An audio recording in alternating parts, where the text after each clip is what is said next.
আসসালামু আলাইকুম everyone, welcome back to my channel Monir's lifestyle. আজকে আমি আপনাদের সামনে নিয়ে এসেছি খুবই সিম্পল একটা রেসিপি, শাপলা ভাজি। এখানে আমি 1 মুঠো শাপলা নিয়েছি, ফুলটাকে কেটে ফেলে দিয়েছি। আমি ভালো করে বেছে ধুয়ে নিয়েছি। এখন আমি কড়াইতে দিয়ে দিব পরিমাণ মতো তেল। তেলটা গরম হয়ে আসলে দিয়ে দিব 1 টেবিল চামচ কালো জিরা, আর দিয়ে দিব চা চামচের 1 চামচ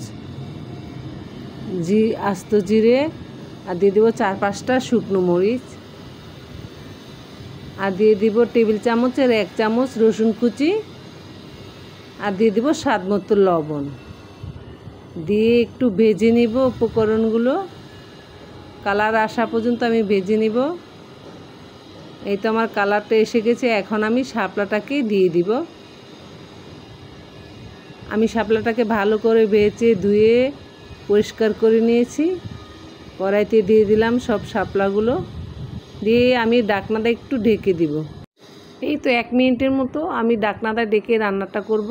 এখন আমি ঢাকনাটা উঠিয়ে ভালো করে নেড়ে চেড়ে দিব। শাপলা থেকে যেই পানিটা উঠেছে এই পানিটা দিয়েই আমি শাপলাটাকে ভাজি করে নিব, আর ঢাকনাটা ডাকবো না।